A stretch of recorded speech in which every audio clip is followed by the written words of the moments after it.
Hello and welcome to this microbit tutorial brought to you by the Tamworth Library Innovation Studio.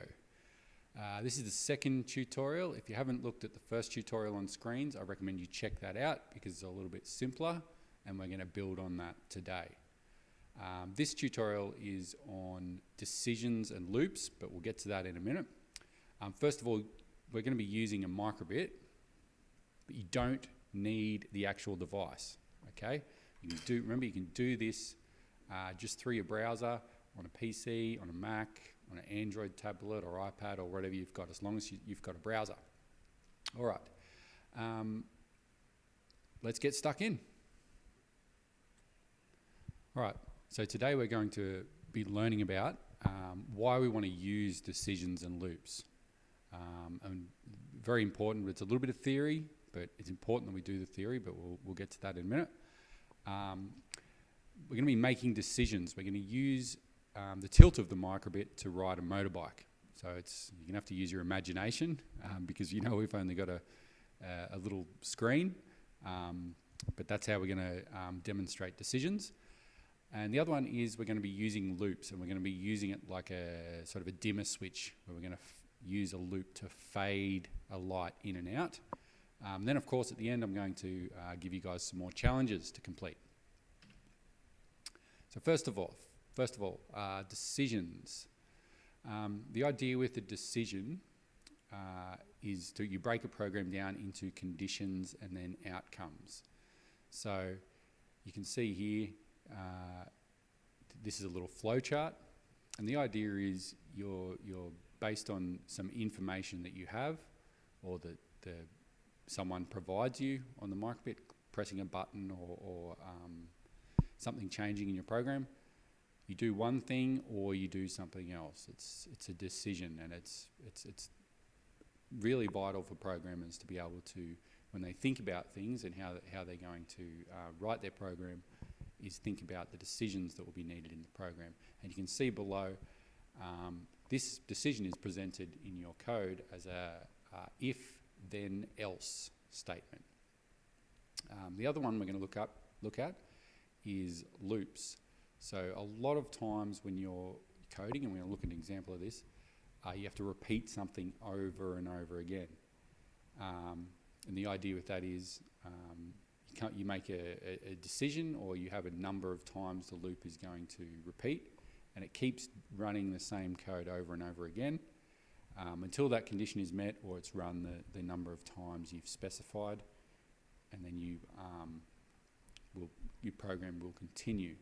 Now these two structures, a decision and a loop, it's what real programming is all about. You can't be a real coder unless you know how to use and identify these decisions and loops.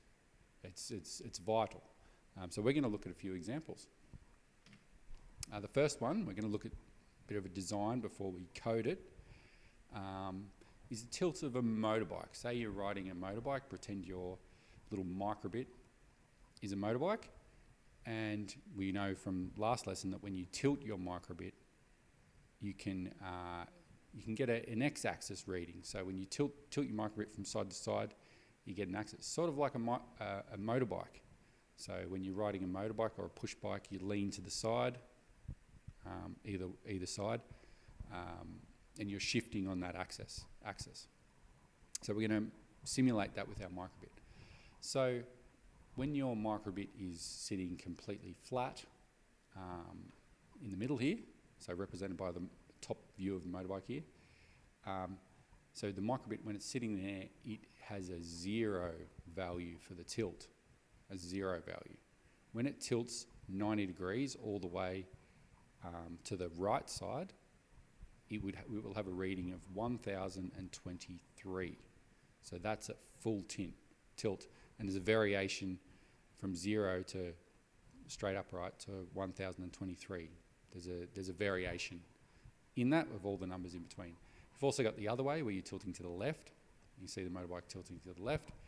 It goes from 0 straight up to all the way through to negative 1023. So that's the range of motion that we're going to be using.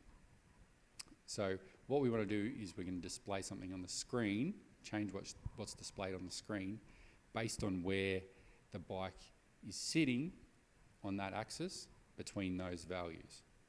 Okay? Now you might think I could do an if statement and go, if the bike or the axis, the tilt is 0, display that image. If the tilt is 1023, display another image. And if the tilt equals negative 1023, display a third image.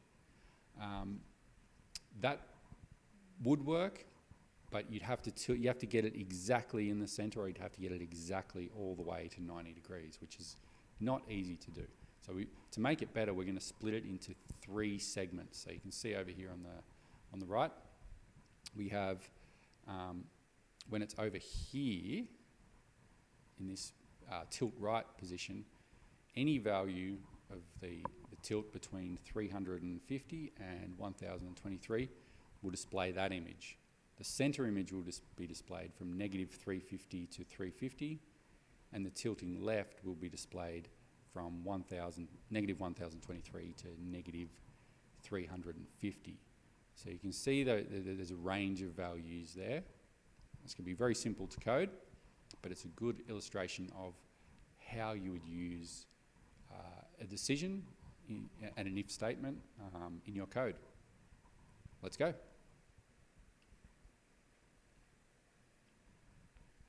Now remember from last time, we use a website.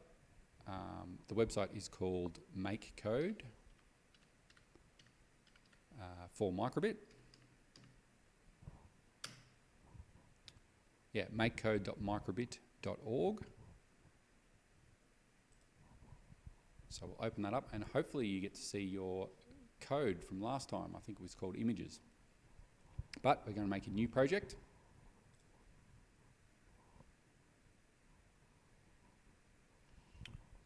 And before we start, like always, I'll get you guys to pause the video.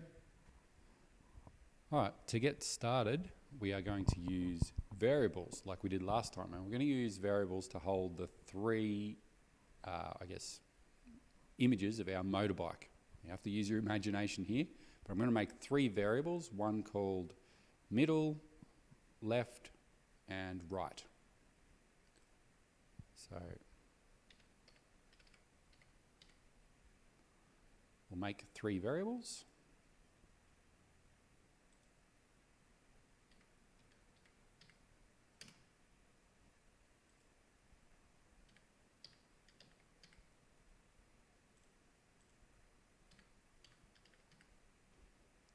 Middle, left, and right.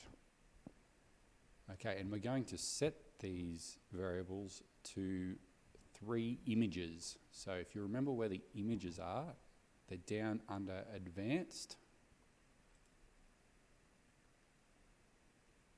and Images. Okay, so let's start by putting in the set. Set, and we'll need 3 of those.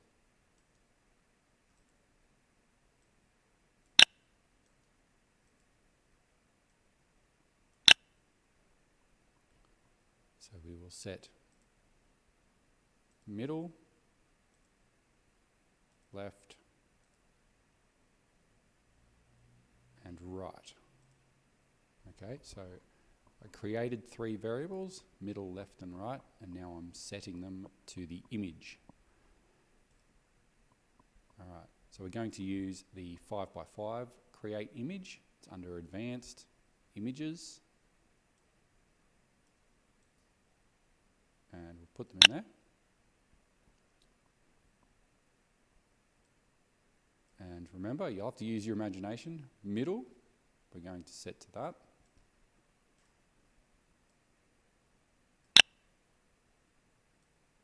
And left, tilt like that, and we'll do right.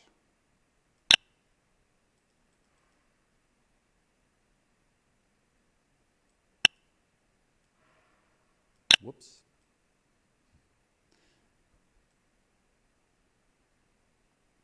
So you can see that's pretty basic. 3 variables, 3 images. I suggest you pause the video here until you've got those things in place. Okay, now we're going to do the if statement. So all of those variables and images are in the start. Now we're going to go to the forever loop and we're going to put in an if statement. So in here we should have, under logic, we should have if, then, else. And we want to put that one in. We're going to add another part to it. So remember we've got the 3 images, so we're going to need 3 parts. So in the first one we're going to test, and I'll zoom in a bit. The first one we're going to be testing if the bike is greater than, remember it was 350, so it has to be between 350 and 1023. So we go back to logic here and we should have a condition. And if we drag this one out,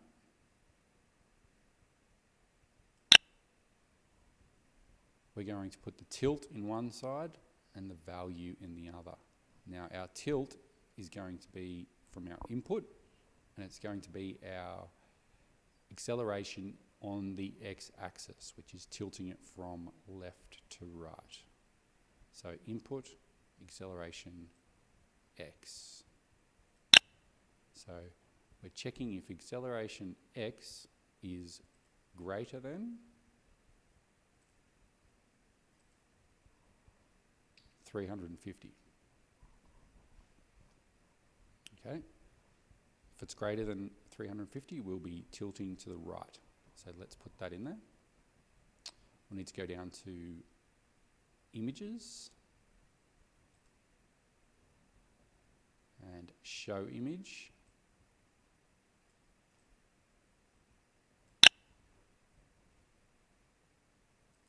And of course select our right-hand image. All right, now we can do a little bit of fiddling around here to get everything in place how we want it. We can do some duplications. So we can duplicate this condition.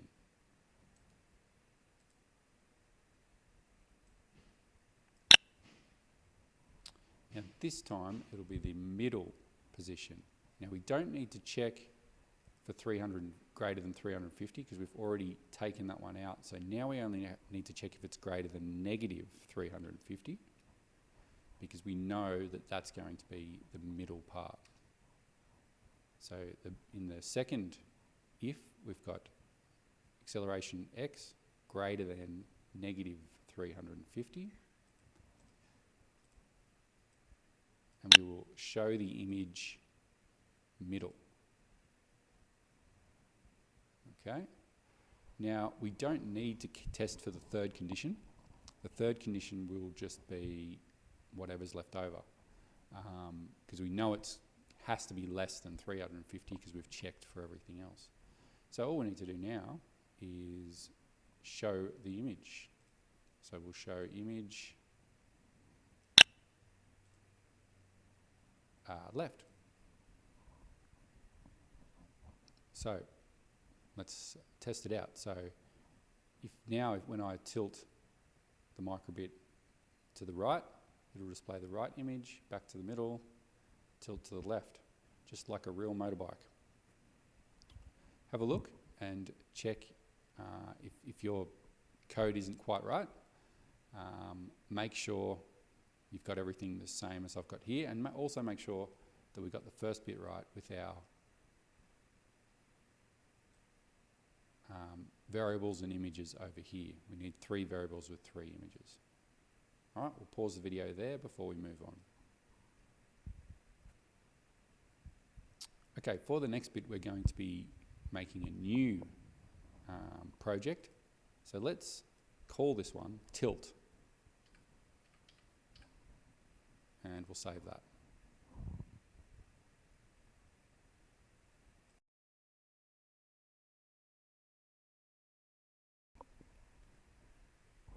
Okay, the next part of this tutorial is going to be about loops, and we've got a little problem here, a little bit of code that we want to do here, that's going to require a loop. So if you can imagine a dimmer switch or lights fading, if you've got a dimmer at home, and if it goes from complete light completely out all the way to brightness and all the values in between, and then back again, that's what we're going to try to achieve. And the microbit has a setting called brightness. And how it works, if you look up the top here, it goes all the way from 0 to 255. So if you set the brightness at 0, you won't see anything on the screen. It'll be completely off. Every value in between, it gets brighter and brighter and brighter, all the way up to 255. You can see here the middle value, it's a bit dimmer, and then the 255 is full brightness.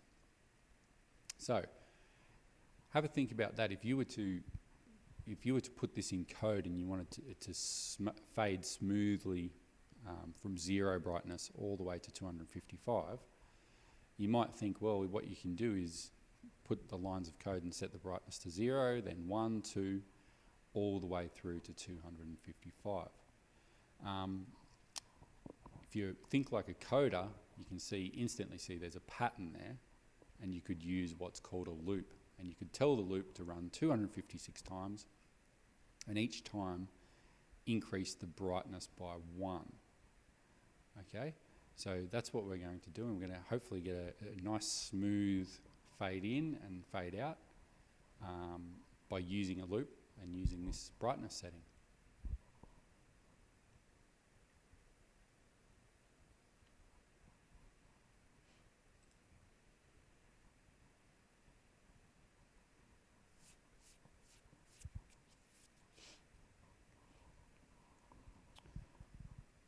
So back onto the Make Code website, we've saved our previous example. If you haven't, make sure you do.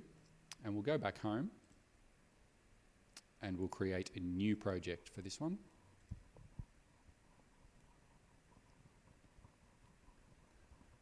Okay,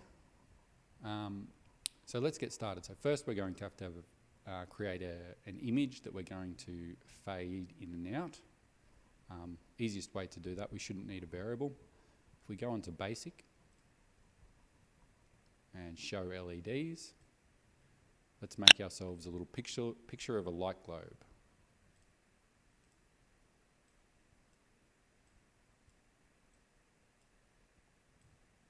Again, you'll have to use your imagination. Now that image will just sit there, but what we're going to do is we're going to use a loop and we're going to fade it in and out. Okay? And this is quite a simple one. Now if we go over to loops, I want to talk about a few of these different types of loops, the first 3 that we've got there. The first one is just something you can set to repeat a certain number of times. It just would repeat the code over and over again, however many times you set it to repeat. As it repeat times do, as you can see there. The second one is a useful one. We're not going to use it for our example, but what you basically do, it's while something is true, it will continue. So you can imagine you could make it repeat something until someone presses a button or something changes, and then it'll stop. It's used for when you're not sure how many times you need to repeat. Now the third one is very similar to the first one with the repeat, but it's got what's called an index. So what it does, it says for index from 0 to whatever number you enter, do the code. And what it'll do, each time the code runs, it'll start at 0 and it will go up to 1, 2, 3, 4, however many times you set it to go. And that's going to, you should be able to see that's going to be perfect for what we want, because we want the brightness to start at 0 and go up by 1 each time till it reaches 255. So we're going to grab this one, the third one, the for loop, and we're going to put it in there. Now we want to go from 0 to 255. Okay, that will make it repeat all the way through, and index will change by 1 each time. So what we can do is set the brightness. Now to set the brightness, we need to go to this LED tab here. And under More, there should be a Set Brightness. That's the one. Now when we created this for loop, it created a variable called index for us. So if we go to variables, we should see index there, and we want to put that in for brightness.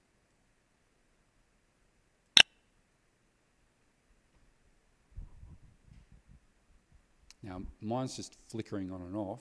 That's because there's no interval in between it. So we want to just put a little pause in there. Under basic, there should be a pause for milliseconds. Now 100 milliseconds, 0.1 of a second might be too long, so it might take a bit too long for it to fade in. So I'd probably recommend about 10, and we'll see how that goes.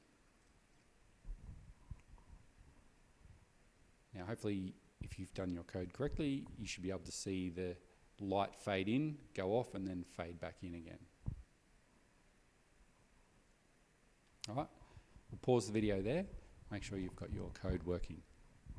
Now to fade back, so we get our little globe fading in and then fading back out, there's a little trick we can use. Shouldn't be too difficult. So what we're going to do is we're going to duplicate the for loop.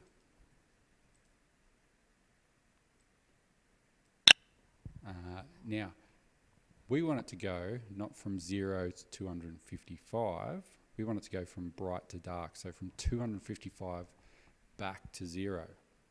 So there's a little trick we can use to make our index go the other way. If you go down to math, the purple one, there should be a minus, so one number minus another number.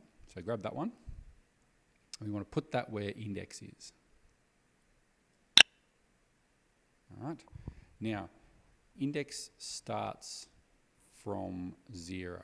So we're going to put index here, and we're going to put 255 here. And I'll explain why. The first time the loop goes through, the value should be 255 minus 0, which is 255. The second time, it'll be 255 minus 1, so 254. And as index increases, so does the brightness decreases because we're subtracting it away. So it should go from 255 down to 0. And let's have a look over on the left here, and you'll see the light globe fading in and out. That's exactly what we want. Okay, make sure you save. Once you've got that working, make sure you save this project. I'm going to call it dimmer.